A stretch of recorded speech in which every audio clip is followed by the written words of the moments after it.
This is Dr. Victoria Scarbo speaking to you from the Seeds of Transformation Healing Center in Wareham, Massachusetts. And as I promised, I'm going to do the astrology and Kabbalah of March 2019. And so we start with the vibration of March 2019. And of course, the vibration of the month of March is a 3. 3, of course, is the number of creativity. And so generally, creative time, March. However, because the sun is in Pisces for most of the month, and then, of course, towards the end of the month moves into Aries, the creativity is a little bit more sort of like under the surface, okay? And then as the sun moves into Aries, things start to spring forth and be born. And so a lot of the creativity of Pisces sort of happens, if we were going to akin it to anything, it would be the baby growing right in the amniotic sac, so in the fluid, in the great cosmic sea, connected to all things, just as we are connected to our mother when we are in the womb. So there is that womb-like energy with March. And for those of us who live in the Northern Hemisphere, oftentimes March is a time of sort of staying inside. It's a stormy time. It can be snow, it can be rain, it's a moist time. And so, and you never really know what to expect with March, generally. So that is in part of the energy. Now, if we were to take that 3 vibration, which is that of March, and we add it to the universal year, if we remember the universal year 2019 is actually a 12-3 vibration. The 12-3 vibration is connected to this card, the Hanged Man. What's significant about that is that this card is associated with Neptune. Neptune at this time is in Pisces. Neptune is the ruling planet of Pisces. And so this whole year has a Neptunian flavor to it, requiring us to look at things from a different perspective. This is the card of surrender. So there's a certain amount of surrender that's occurring this year. And we will feel that and experience that in March very particularly. Okay, so if we add the 12 vibration and the 3 vibration, we get a 15 vibration. It's the 15 over 6 vibration. We always sort of reduce it down to its lowest number that we can, and this is the vibration. And you can see it behind me. We have the Devil card. Okay, now the Devil card is oftentimes a misunderstood card, but there's a lot of symbology here. Okay, so let's take a look at this. We have the Devil. There's blackness behind him. He has wings, which intimates, of course, Lucifer, light bringer. Lucifer being the fallen angel. And we see that he has the head of a man goat. He's got some goat ears there. He has a pentacle atop his head.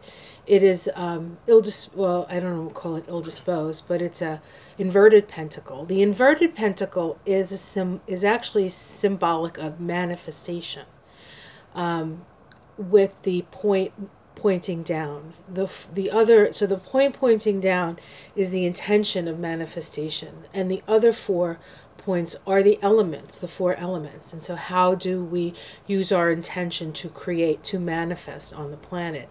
And so this is not, it's not necessarily an evil indication of a card, or even an evil indication of the pentacle. But what it is the symbol of, instead of reaching up to spirit when the point is moving up to spirit, it's about sort of spirit reaching down to earth. And so there's that meaning here. So this, to a certain extent, is another hint about manifestation in March. Now we can see that this Devil is sitting on a cube. The cube has a manacle on it, and we have 2 people chained to that cube. But you see that these people who are chained do not have tight chains around their neck. They're rather loosely chained.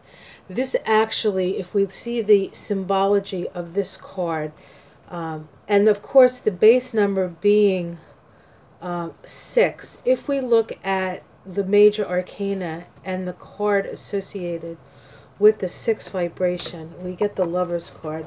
Now just give me a moment here. I should have had this ready for you. But I just want to point some things out here. All right.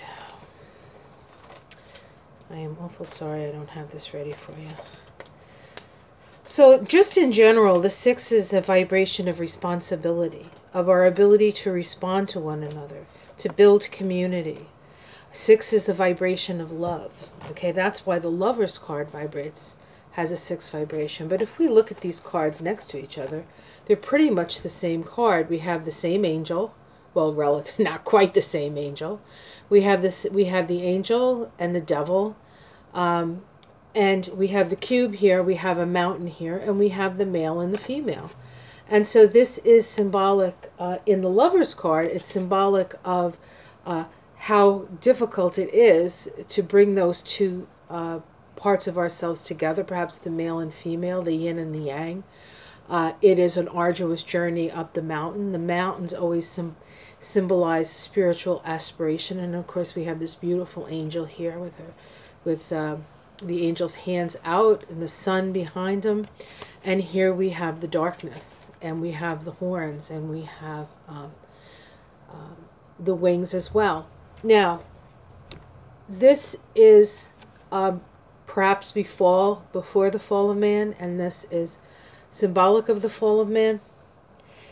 There is the idea behind this card really is that the devil smiles or smirks because these people are under the illusion that the only thing that we have is the three-dimensional physical reality, whereas the devil knows better. He's holding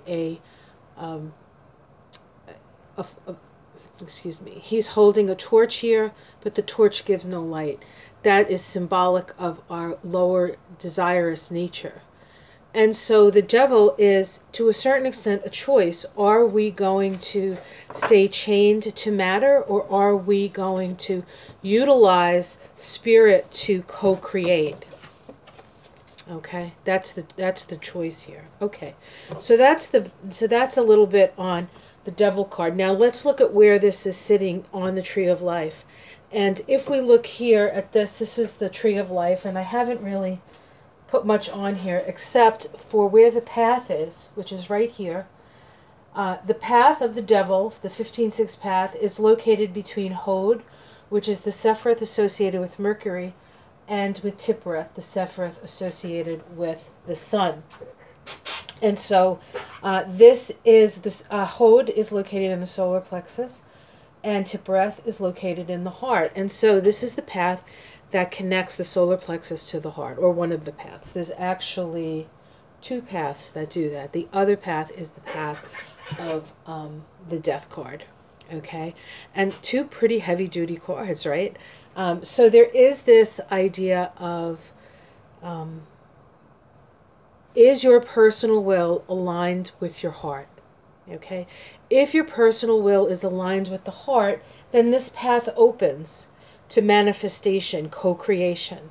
If it is closed, then you are trapped in your lower self, in the case of the devil. But it could also mean that you're trapped higher up on the tree. And if you can't open up to your lower nature or recognize it for what it is, sacred as well, then you cannot manifest, because there's no way to get the energy down to the earth. And so that's where we have that inverted pentagram. So let's talk about some of the things that are happening in the month of March astrologically. There's a couple of very important points. Most of them actually we see right at the beginning of March. So I'm going to just flip this over if you don't mind. This is just my own notes here. March comes in like a lion, out like a lamb. Well, there is a little bit of that. March comes in with a square between Venus and Uranus. It's a last quarter crisis and belief square. Venus and Uranus as a planetary pair is the breaking free and the sort of the introduction of new values, of a new value system. Uranus being new and Venus being value system. We also have Venus as symbolic of the feminine. and Uranus, symbolic of freedom. And so we have this freeing of the feminine energy. We also have, and this actually occurred at the last degree of Capricorn, which is more of a patriarchal energy, right? And then the last degree of Aries, which is a warrior energy. And then Venus went into Aquarius, and Venus is in Aquarius for most of the month, or if not all of the month. Don't quote me, but I believe so. So that happened on the 1st. On the 5th of March, Mercury goes retrograde. Mercury's at 30 degrees of Pisces. It goes retrograde and is retrograde until the 27th of March. And it goes all the way back to 17 degrees of Pisces. So, first of all, Mercury in Pisces is, in its own energy, somewhat of a retrograde energy, because Pisces is that place between the worlds. So there's a mystical quality. Can be a confusing, but a very highly creative experience with Mercury in Pisces. Anybody who has Mercury in Pisces knows this. Sometimes it's hard to make up your mind because there's just so much there. And Pisces isn't really about boundaries. It's about boundarylessness. And so what we're doing is we're all in this energy of Mercury in Pisces, and now it's moving retrograde.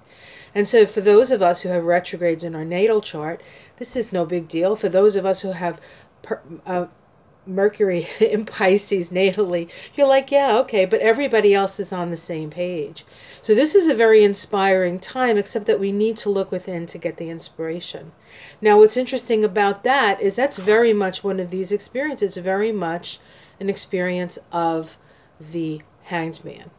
And so there's a lot of observation, there's a lot of surrender to spirit, there's a lot of seeing what you can change and changing it, and accepting what you can't. So it's not all like your ego is not going to be like, oh, I get everything I want, because this is a place of egolessness. And so depending on how well you can release your own attachments to things will probably depend on how well you do this month. Okay. We also have Uranus moving into Taurus now. Now, Uranus moved into Taurus last year. It was there for a couple of months, then moved back into Aries, where it just sort of was in the last 2 or 3 degrees of Aries. Now it's moving out. That happens on the 6th. And Uranus in Taurus, the last time Uranus went into Taurus, back in May of 2018, Kilauea exploded and continued to erupt for, I believe, about 3 or 4 months. Almost as much time as Uranus was actually in Taurus. And so that's usually when one of these slower moving planets, Pluto, Uranus, Neptune, change signs, we see things in the outer world. It has to do with our collective evolution. And Uranus in Taurus is our collective evolution to become aware of the planet that we're on, to become aware of how we're utilizing resources, to become aware of both the gifts of the planet and the terrible terrible swift sword of the planet. I mean, if you watch Kilauea and you see all this lava, coming out, and it's like beautiful sight and it's awe-inspiring. But if you have a house there and you no longer have a house there, it can be pretty much a terrible sword. So we have both those things. So we can expect to see a lot of shifting and changing in our value system, in our resources, in our money, as Uranus moves into Taurus. And that's not all going to happen on one day. Chances are something's going to happen on that day. But that is going to be 6.5 years of that. The other thing about Taurus is rules the earth. And Uranus is how we open up to higher consciousness. And so you will see the increase in popularity in plant medicine, and how we can use plant medicine to expand our consciousness and expand our relationship. Taurus is also a feminine sign. It's ruled by Venus, and it matters as to what sign Venus is in when Taurus moves into Uranus. Venus is in Aquarius. Taurus is Uranus is going to be in Taurus. They're in mutual reception to each other. And so that means there's a flow. And that flow pretty much is going to go throughout all the years that Uranus is in Taurus. And this is more of the freeing of the feminine. And so the feminine will continue to rise. You will continue to see women making waves, women shaking things up, women taking positions of power through this time. We also have a new moon in Pisces on the same day that Uranus moves into Taurus. In fact, let's see, the new moon in Pisces is at 16 degrees of Pisces. It is conjunct Neptune. Neptune, of course, is in Pisces. Neptune, Pisces. So this is, we're planting the seed, again, of creativity, but the creativity is happening under the surface. The creativity is happening in the womb. And then when the sun moves into Aries, we may start to see the manifestation of that creativity. Okay, so that's pretty potent and pretty important. And let me just see something here. Uranus is actually in Taurus when we have the new moon. So Uranus moves into Taurus first, and then we have the new moon in Pisces. There are a lot of, and I'm just going to flip through this, it's going to make a little noise. There are a lot of sextiles. Sextiles are either 60-degree or 300-degree aspects between planets. There's a lot of 300-degree sextiles in March. And what the 300-degree sextile does is it moves us in a more progressive direction, in a more humanitarian direction. And so we will see changes and shifting in that direction. There has been somewhat of a sort of break, especially, I think, as Uranus moves into Taurus, there's going to be a break in the power of the warlike masculine energy. And in fact, Chiron is in Aries right now and is going to be there for 8 years. So we're dealing with the wounds of the male energy, the wounds of war, the wounds of aggression, and looking to heal those. And so it's very interesting. There is a big shift. This is all a shift now. So what's happening? On the 20th, of course, we have the sun moving into Aries. When the sun moves into Aries, night and day are equal, and it's the beginning of spring in the northern hemisphere and the beginning of fall in the southern hemisphere. So it's a point of balance, and then from that point on, the light increases. The light becomes longer in the northern hemisphere. On the 20th, we have a very powerful trine. Of course, the sun is in Aries. The ruling planet of Aries is Mars. We have Mars in Taurus right now, and on that day it makes a supportive and powerful, trine to Pluto. This is a Leo side trine, so it's creative self-expression, very creative. So here we have more creativity. Pluto and Capricorn is about power and dominion to a certain extent. Mars in Taurus is about taking actions to strengthen. So we can utilize this energy just as those people who are in power can utilize the energy. So this is a time of creativity. So it behooves us to be creative. And this is soul-based creativity because it's coming from Pluto. To actually self-express, to create, to put yourself out there to a certain extent, to connect with your creative core at this time, because what we create at this time is the future, really. It's our choice, but we can't just sit back and expect other people to do the work. We have to each do our own little part in this.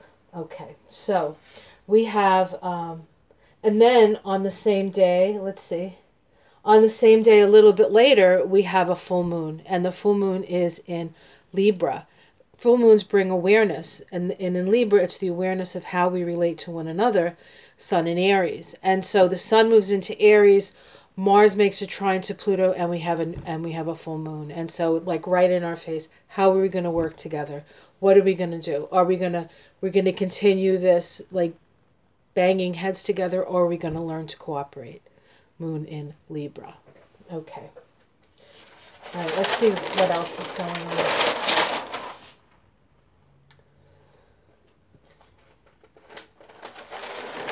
Okay, so a couple more things.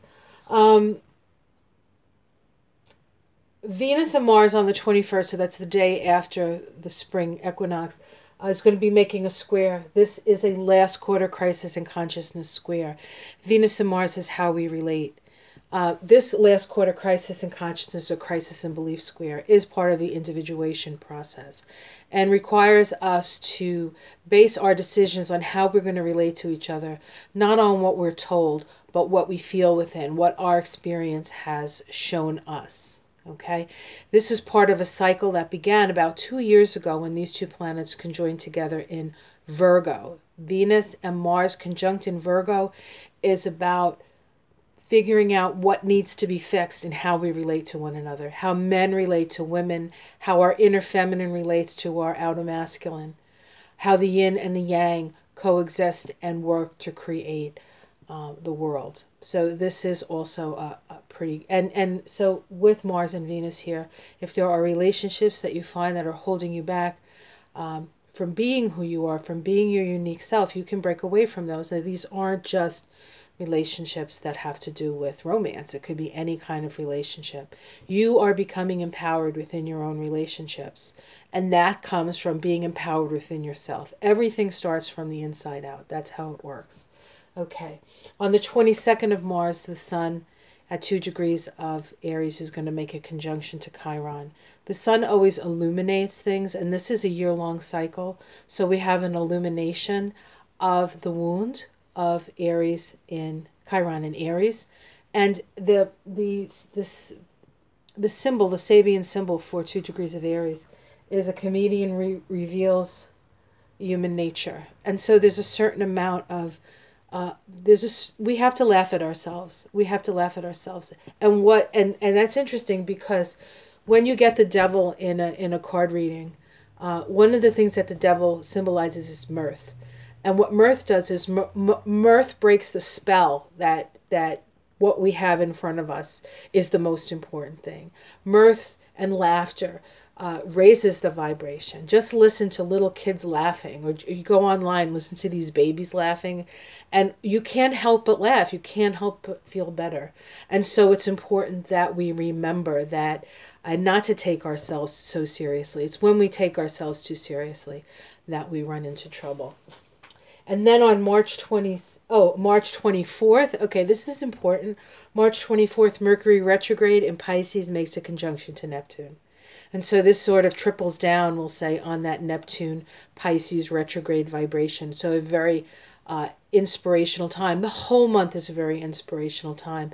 And a lot of it is going to be, we're not going to have a whole lot of power to make changes on the outside, but we have a whole lot of power to connect with the inside and then bring those changes out into the world when the time is right. On the 27th, Mercury goes direct. On the 26th, Venus moves into Pisces. So Venus is going to be in Aquarius all month until the 26th. Moves into Pisces. Venus loves being in Pisces. Venus is exalted in Pisces. Venus in Pisces brings the energy of love to its higher expression of compassion. It's also highly creative, highly artistic. Just a beautiful, beautiful energy.